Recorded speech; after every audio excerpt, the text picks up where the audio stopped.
नमस्कार बच्चों। आज हम लोग क्लास 12 में कंटिन्यूटी का चैप्टर है।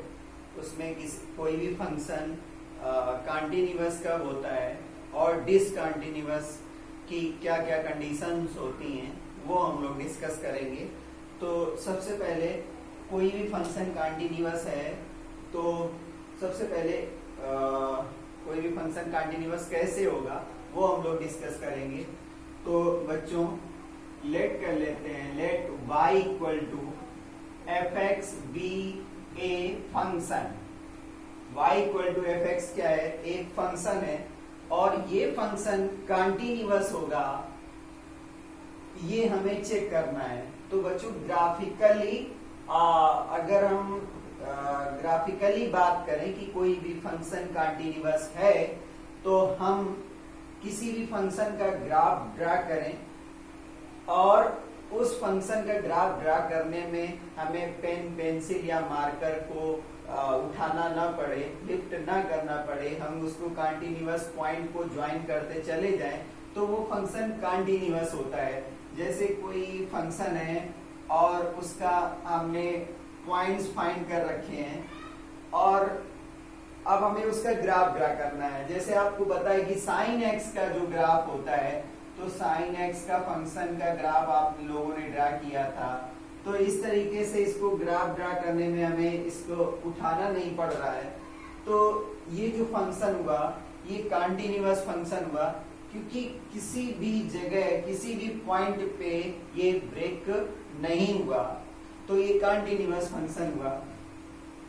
इसी तरीके से अगर आपने cos x का ग्राफ देखा होगा तो cos x का ग्राफ कुछ इस तरीके से चलता है। तो वो भी हमें इसको ड्रा करने में हमें कहीं भी पेन उठाना नहीं पड़ रहा है। तो ये फंक्शन कंटिन्यूअस है। तो ग्राफिकली हम इसको समझ रहे हैं कि ये फंक्शन कंटिन्यूअस है। और अगर हम देखें कि tan x का ग्राफ देखें तो tan x का जो ग्राफ मिलता है हमें, अगर हम देखें ये 0 और ये π/2, तो tan x का ग्राफ हमें कुछ इस तरीके से मिलता है। और अगले इंटरवल में वो ग्राफ कुछ इस तरीके से मिलता है, इस तरीके से मिलता है। तो इस तरीके से वो ग्राफ क्या हुआ? ग्राफ ब्रेक हो गया। इस इंटरवल में तो ये कंटिन्यूअस है क्योंकि इसको हमें पेन और पेंसिल नहीं उठाना पड़ रहा है। लेकिन जब यहाँ पे फिर से ड्रा करना पड़ा, अलग से पॉइंट्स लिए 0 से π/2 के अलावा जब वहां पे 180 पे गए, कुछ थोड़ा सा हो सकता है तो इस तरीके से ग्राफ जाएगा। तो कुल मिला के हमें यहाँ पर पेन को उठाना पड़ा। तो ये फंक्शन कुछ कोई पॉइंट्स ऐसे हैं जहां पर ये फंक्शन ब्रेक हो रहा है। और अगर ये फंक्शन ब्रेक हो रहा है तो वो कंटिन्यूअस नहीं हुआ, वो फंक्शन क्या होगा? वो डिसकंटिन्यूअस होगा। तो एक और चीज समझ लें कि मान लो अगर हमने कोई ग्राफ ड्रा किया और उसका ग्राफ हमें इस तरीके से मिला, या फंक्शन का ग्राफ ड्रा किया, हमें ग्राफ इस तरीके से मिला, तो हमें पेन और पेंसिल नहीं उठानी पड़ी। कोई भी फंक्शन का ग्राफ हमने ड्रा किया, यूं चला गया, तो हमें क्या हुआ? उसमें पेन और पेंसिल उठाने की जरूरत नहीं पड़ी। अगर जब हमें पेन पेंसिल लिफ्ट ना करना पड़े, ब्रेक ना करना पड़े, तो वो फंक्शन कंटिन्यूअस होता है। ग्राफिकली हम उसको ऐसे समझ सकते हैं। और मैथमेटिकली वो फंक्शन कंटिन्यूअस होगा, फंक्शन कंटिन्यूअस होगा। इसके लिए हमें क्या चेक करना होगा? Continuous for continuous function, continuous function है उसके लिए मैथमेटिकली हमें क्या चेक करना होगा? कोई पॉइंट होगा, continuous function at a point, कोई पॉइंट पे हम चेक करेंगे। इस क्लास में हम किसी पॉइंट पे, उस पॉइंट पे कोई भी फंक्शन कंटिन्यूअस है या नहीं है वो चेक करना होगा। तो सबसे पहला काम है फाइंड एफ ए। कोई y equal to f x है तो हम उस पॉइंट पे फंक्शन की वैल्यू फाइंड करेंगे। फाइंड एफ ए, और एफ ए कैसा होना चाहिए, डिफाइंड होना चाहिए, एफ ए डिफाइंड होना चाहिए, मतलब फाइनाइट वैल्यू होनी चाहिए उसकी, कोई वहां पर कोई फाइनाइट वैल्यू होनी चाहिए, ए पे फंक्शन डिफाइंड होना चाहिए और वो फाइनाइट वैल्यू होनी चाहिए। नंबर टू क्या है, एलएचएल निकालें, एलएचएल एग्जिस्ट होना चाहिए, एलएचएल एग्जिस्ट होना चाहिए एंड फाइनाइट होना चाहिए। एग्जिस्ट तो हो लेकिन फाइनाइट भी होना चाहिए, वो एग्जिस्ट हो और फाइनाइट हो। एलएचएल निकालते कैसे हैं, लिमिट कोई पॉइंट आपने ए लिया है तो limit x tends to a minus f x निकालना होता है, तो हम लोग उसको लिखते हैं limit h tends to 0 f a minus h कर देते हैं। ये वैल्यू जब हम लोग निकालेंगे तो ये वैल्यू फाइनाइट होनी चाहिए। नंबर थर्ड क्या है कि RHL एग्जिस्ट होना चाहिए, RHL निकालें और वो एग्जिस्ट होना चाहिए, एग्जिस्ट हो एंड फाइनाइट हो, एग्जिस्ट हो और फाइनाइट वैल्यू दे। ये तो RHL कैसे निकालेंगे, RHL निकालने का तरीका है limit x tends to a plus f x निकालना है, तो इसको हम लोग लिखते हैं limit h tends to 0 f a plus h. जब निकालेंगे तो ये कोई फाइनाइट वैल्यू होनी चाहिए, फाइनाइट वैल्यू होनी चाहिए। और फिर क्या होना चाहिए कि f a equal to LHL equal to RHL equal to finite value होनी चाहिए। पहले तो एफ ए एग्जिस्ट हो, LHL के इक्वल हो और LHL RHL के इक्वल हो, मतलब limit of the function exist होना चाहिए। LHL और RHL का मतलब ये है कि फंक्शन की लिमिट एग्जिस्ट हो रही है। अगर फंक्शन की लिमिट एग्जिस्ट भी हो रही है तो वो फंक्शन की उस पॉइंट पर फंक्शन की वैल्यू के इक्वल होनी चाहिए और वो फाइनाइट होनी चाहिए। अगर ऐसा है तो वो function x equal to a पे फाइनाइट कंटिन्यूअस होगा।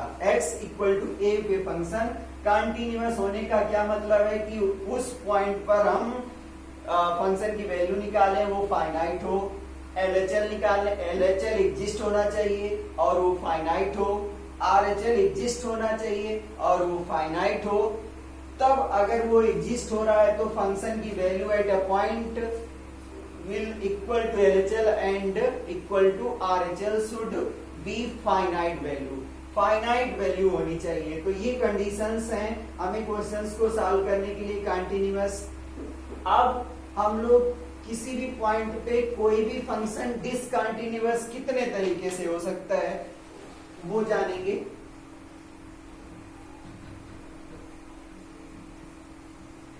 Discontinuity of a function at a point, ये जानेंगे।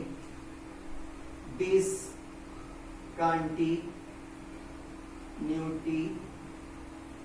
Of a function at a point x equal to a, x equal to a कोई पॉइंट है और उस पॉइंट पर function y equal to f x discontinuous कब कब होगा ये हम लोग चेक करेंगे। फर्स्ट थिंग है कि हमने कोई ग्राफ इस तरीके से लिया है, हमने कोई ग्राफ लिया है और ग्राफ कुछ इस तरीके से है, ग्राफ कुछ इस तरीके से है। तो ये y equal to f x कोई फंक्शन है और x इक्वल टू a पे लेफ्ट हैंड लिमिट LHL और right hand limit RHL exist हो रही है। LHL और RHL एग्जिस्ट हो रही है, RHL एग्जिस्ट हो रहा है, एग्जिस्ट हो रहा है, बट जो फंक्शन की वैल्यू है FA जो है वो नॉट डिफाइंड है, FA एग्जिस्ट नहीं हो रहा है, FA नॉट डिफाइंड है, not defined at x equal to a, break हो गया function x equal to a पे, यहाँ पे ब्रोकन कर्व मिला, उस पॉइंट पे ब्रेक हो गया, क्योंकि हमने जब यहाँ से ग्राफ इसका ड्रा किया तो ग्राफ ड्रा करने पे हमें वो होल मिला और फिर हमें पेन उठा के यहाँ से ग्राफ ड्रा करना पड़ा। तो इसमें क्या हो रहा है, LHL और RHL एग्जिस्ट हो रहे हैं और वो फाइनाइट वैल्यू दे रहे हैं, लेकिन उसमें FA नॉट डिफाइंड है, FA एग्जिस्ट नहीं हो रहा है, FA डिफाइंड नहीं है, तो function is discontinuous, function is discontinuous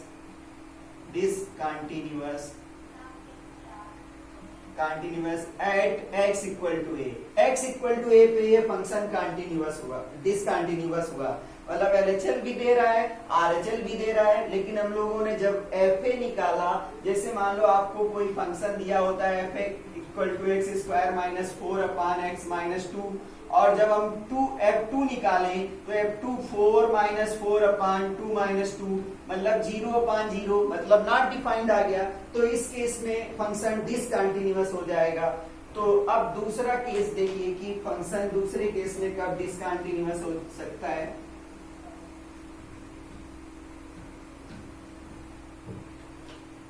second case है कि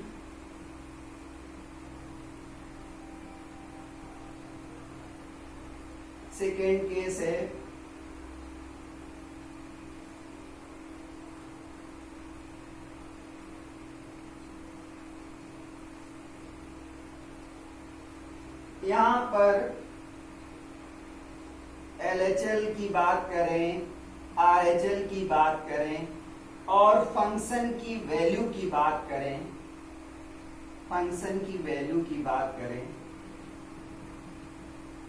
x इक्वल टू ए पे फंक्शन की बात करें, x इक्वल टू ए पे, तो FA क्या हो रहा है, एग्जिस्ट हो रहा है, FA डिफाइंड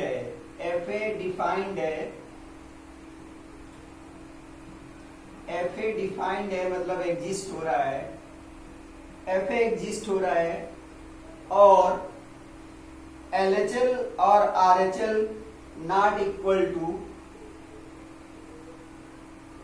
LHL और RHL इक्वल नहीं है, तो ये फंक्शन क्या है, कंटिन्यूअस नहीं है, क्योंकि यहाँ पर ये फंक्शन यहाँ पर इस जगह ब्रेक हुआ है। LHL is not equal to RHL, LHL does not equal to RHL, मतलब लेफ्ट हैंड लिमिट और राइट हैंड लिमिट क्या हुआ, इक्वल नहीं है, और FA एग्जिस्ट हो रहा है, FA एग्जिस्ट हो रहा है, LHL भी एग्जिस्ट हो रहा है और RHL भी एग्जिस्ट हो रहा है, और वो फाइनाइट भी है, दोनों फाइनाइट भी हैं, लेकिन हो क्या रहा है, दोनों की अलग अलग वैल्यू दे रहा है, लेफ्ट हैंड लिमिट अलग आ रही है और राइट हैंड लिमिट अलग आ रही है, तो इस केस में फंक्शन डिसकंटिन्यूअस होगा। बच्चों फंक्शन की वैल्यू भी मिले x इक्वल टू ए पे, FA मिल जाए, LHL भी मिले, फाइनाइट वैल्यू दे,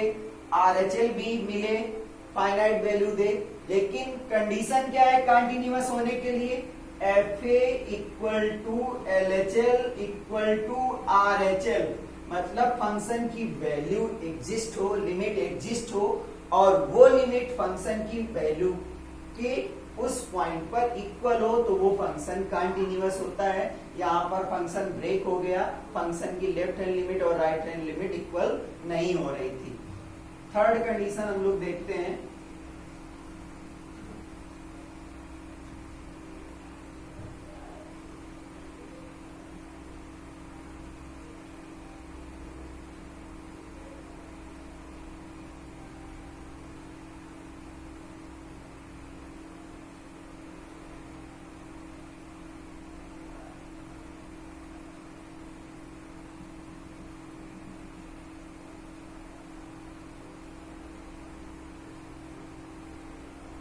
यहाँ पर RHL एग्जिस्ट हो रहा है और FA एग्जिस्ट हो रहा है, FA एग्जिस्ट हो रहा है और RHL के इक्वल है, लेकिन जो LHL है, LHL not exist, left hand limit की वैल्यू एग्जिस्ट नहीं हो रही है, तो this function is continuous, discontinuous. क्या हो रहा है? LHL not defined, LHL not exist, FA equal to RHL है, राइट हैंड लिमिट एग्जिस्ट हो रही है, फंक्शन की वैल्यू उस पॉइंट पे एग्जिस्ट हो रही है, बट क्या हो रहा है कि लेफ्ट हैंड लिमिट एग्जिस्ट नहीं हो रही है। तीनों एग्जिस्ट होने चाहिए, फंक्शन की value at a point, left hand limit at a point, right hand limit at a point, तीनों फाइनाइट होने चाहिए और तीनों एक दूसरे के सब तीनों इक्वल होने चाहिए, तो वो फंक्शन कंटिन्यूअस होता है। तो ये फंक्शन डिसकंटिन्यूअस हुआ क्योंकि वहां पर लेफ्ट हैंड लिमिट एग्जिस्ट नहीं करेगी।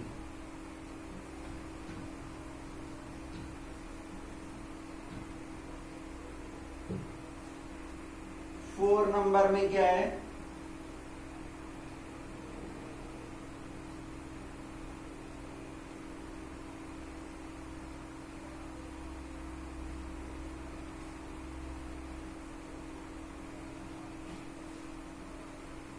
फोर नंबर में क्या है कि LHL, जब हम इस पॉइंट पे LHL की बात करेंगे तो LHL कहां जा रहा है? इनफाइनाइट में जा रहा है। LHL equal to infinite, LHL infinite पे जा रहा है। Point X equal to A पे FA एग्जिस्ट हो रहा है, FA एग्जिस्ट हो रहा है और RHL B क्या है? RHL B फाइनाइट वैल्यू दे रहा है, RHL फाइनाइट वैल्यू दे रहा है। तो यहाँ पर लेफ्ट हैंड लिमिट फाइनाइट, वहां पर देखिए इससे पहले लिमिट क्या थी? एग्जिस्ट नहीं हो रही थी। यहाँ पर लिमिट एग्जिस्ट तो हो रही है, लिमिट एग्जिस्ट हो रही है उस पॉइंट पे, लेकिन वो इनफाइनाइट वैल्यू दे रहा है। इनफाइनाइट वैल्यू अगर देगा, फाइनाइट होना चाहिए, ये इनफाइनाइट वैल्यू दे रहा है। LHL कैसा है? इनफाइनाइट। RHL कैसा है? फाइनाइट। फंक्शन की वैल्यू कैसी है? फाइनाइट। तीनों होने कैसे चाहिए? फाइनाइट। अगर तीनों फाइनाइट हो और इक्वल हो तो वो फंक्शन कंटिन्यूअस होता है। तो ये भी फंक्शन ब्रेक हो गया, डिसकंटिन्यूअस है।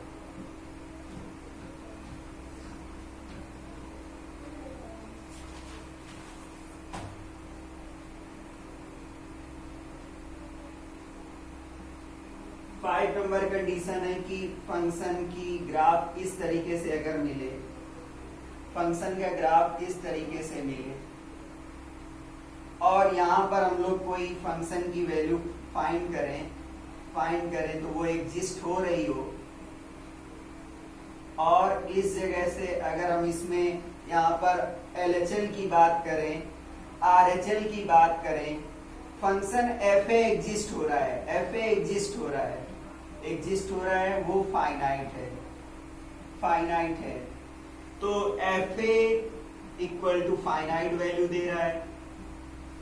LHL क्या है? वो भी इनफाइनाइट जा रहा है, LHL इनफाइनाइट जा रहा है। RHL क्या है? RHL भी इनफाइनाइट जा रहा है।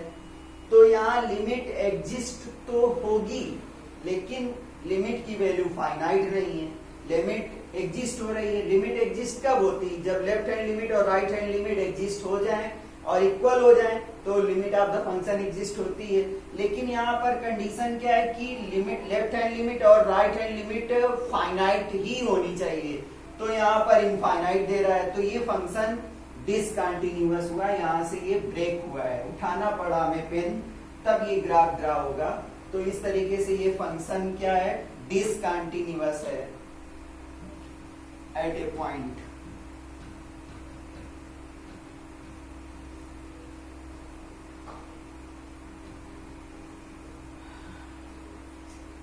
तो नोट, एक नोट लिख लीजिए।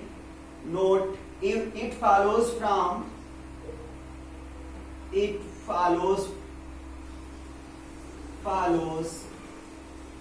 from the above discussion,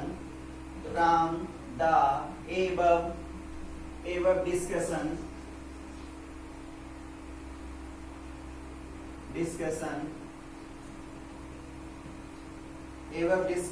that a function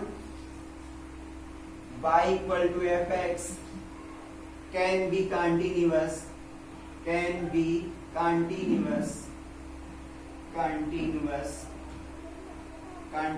at a point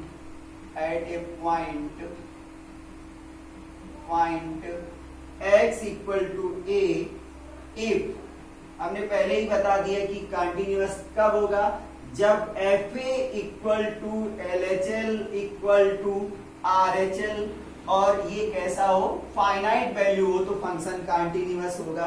अब तक आप ये बात समझ गए होंगे। और इस तरीके से फंक्शन अगर कंटिन्यूअस है तो फंक्शन का कुछ इस तरीके से ग्राफ ड्रा करें। यहाँ पर x इक्वल टू a लें, x इक्वल टू a पे fa एग्जिस्ट हो रहा है, LHL भी एग्जिस्ट हो रहा है और RHL भी एग्जिस्ट हो रहा है, तीनों वैल्यू इक्वल हैं। तो fa equal to LHL equal to RHL equal to finite value दे रहे हैं, तो ये फंक्शन इस पॉइंट पे कंटिन्यूअस फंक्शन हुआ। अब मैथमेटिकली कुछ कंडीशंस हैं कि कोई फंक्शन कंटिन्यूअस है डिसकंटिन्यूअस है, तो वो किस टाइप की डिसकंटिन्यूटी है वो हम लोग 2 पॉइंट्स लिख लें।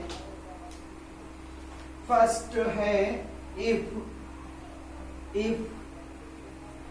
Limit x tends to a minus, मतलब left hand limit does not equal to limit x tends to a plus fx। Left hand limit और राइट हैंड लिमिट एग्जिस्ट तो हो रही हैं बट इक्वल नहीं है। then fx is said to have discontinuous। अगर ऐसा हुआ तो फंक्शन डिसकंटिन्यूअस हुआ,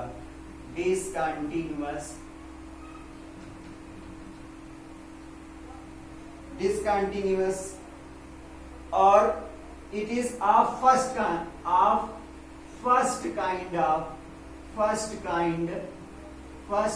of discontinuity।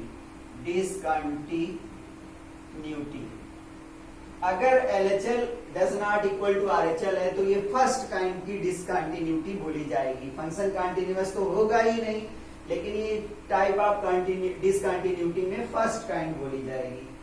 थर्ड क्या है, a function fx is said to have discontinuous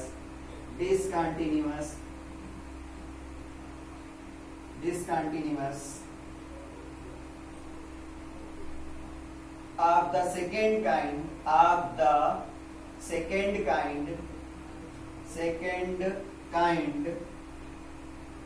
discontinuity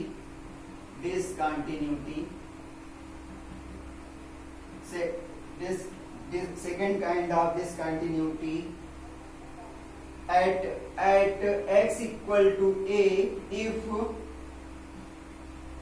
limit x tends to a minus fx are limit x tends to a plus fx are both does not exist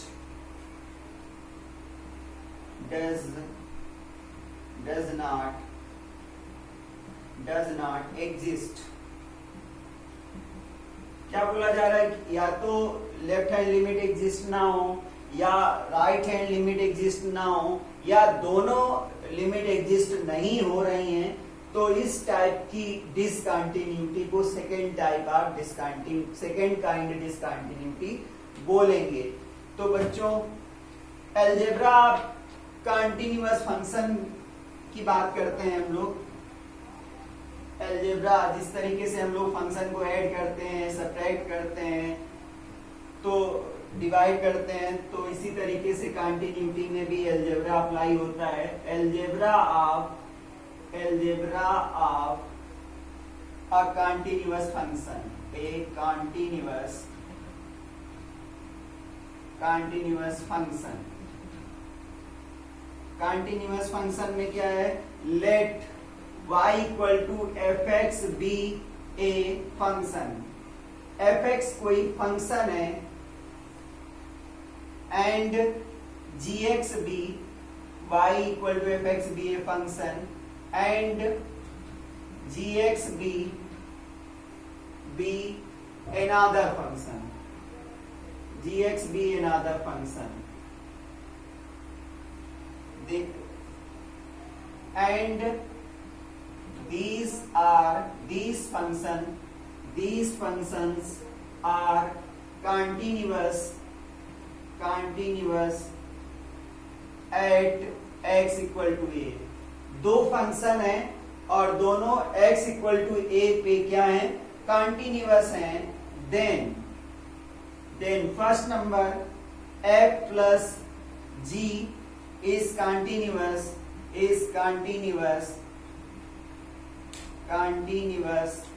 at x equal to a.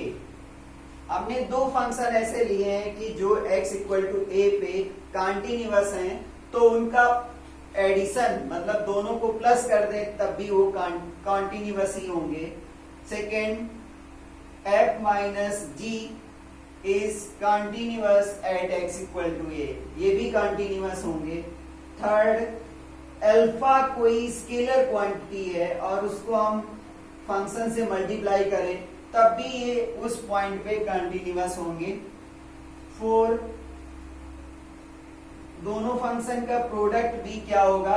Continuous होगा. कब? जब हमने दो function ऐसे लिए हैं कि दोनों फंक्शन कंटिन्यूअस हैं, तो उनको प्लस कर दो, उनको माइनस कर दो, उनको किसी स्केलर क्वांटिटी से मल्टीप्लाई कर दो या दोनों फंक्शन का प्रोडक्ट फाइंड करो तो भी वो कंटिन्यूअस होंगे. 5 नंबर 1 अपॉन अल्फा भी क्या होगा? कंटिन्यूअस होगा. बट क्या होगा? fa does not equal to 0. fa की उस पॉइंट पे फंक्शन की वैल्यू 0 नहीं होनी चाहिए. 6 नंबर f अपॉन g भी कंटिन्यूअस होगा, बस ga क्या होना चाहिए? ga does not equal to 0 होना चाहिए. ga उस g की वैल्यू उस पॉइंट पे 0 नहीं होनी चाहिए, तो वो फंक्शन कंटिन्यूअस होगा. तो बच्चों ये पॉइंट्स नोट कर लीजिए. अगले लेक्चर्स में हम लेके आएंगे कि किसी भी फंक्शन को कैसे चेक करते हैं कि वो कंटिन्यूअस है या नहीं है. तो थैंक यू बच्चों, हैव अ नाइस डे.